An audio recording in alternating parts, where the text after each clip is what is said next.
Hello. അപ്പോൾ കഴിഞ്ഞ ക്ലാസ്സിൽ നമ്മൾ എന്താണ് പാസ്റ്റ് സിമ്പിൾ ടെൻസ് അല്ലെങ്കിൽ സിമ്പിൾ പാസ്റ്റ് ടെൻസ് എന്താണെന്ന് നമ്മൾ പറഞ്ഞിട്ടുണ്ടായിരുന്നു. അങ്ങനെയാണെങ്കിൽ ഇന്ന് നമുക്ക് പാസ്റ്റ് കണ്ടിന്യൂസ് ടെൻസ് എന്താണെന്ന് നോക്കാം. പാസ്റ്റ് കണ്ടിന്യൂസ് ടെൻസ് രണ്ടാമത്തേതാണ് പാസ്റ്റ് കണ്ടിന്യൂസ് ടെൻസ്. കഴിഞ്ഞ കാലത്ത് ഒരു പ്രത്യേക സമയത്ത് നടന്നുകൊണ്ടിരിക്കുകയായിരുന്ന കാര്യങ്ങളെ സൂചിപ്പിക്കാനാണ് നമ്മൾ ഇത് ഉപയോഗിക്കുന്നത്. ഇതിൻ്റെ ഘടന subject plus was or were plus verb plus ing എന്നാണ്. ഒരാളാണെങ്കിൽ വാസ്, ഒന്നിൽ കൂടുതൽ ആളുകളുണ്ടെങ്കിൽ വേർ ചേർത്ത് വെർബിൻ്റെ കൂടെ ing കൊടുക്കണം.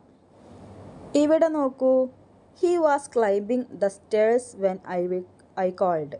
ഞാൻ വിളിച്ചപ്പോൾ അവൻ പടികൾ കയറുകയായിരുന്നു. ആ പ്രവൃത്തി അപ്പോൾ നടന്നുകൊണ്ടിരിക്കുകയായിരുന്നു. അടുത്ത ഉദാഹരണം നോക്കൂ, she was working all evening last night. ഇന്നലെ വൈകുന്നേരം മുഴുവൻ അവൾ ജോലി ചെയ്യുകയായിരുന്നു. ഇത്രയാണ് നമുക്ക് പാസ്റ്റ് കണ്ടിന്യൂസ് ടെൻസിൽ പറയാനുള്ളത്. എന്തെങ്കിലും സംശയങ്ങളുണ്ടെങ്കിൽ ചോദിക്കാവുന്നതാണ്. ബാക്കി നമുക്ക് അടുത്ത ക്ലാസ്സിൽ പറയാം. ബൈ.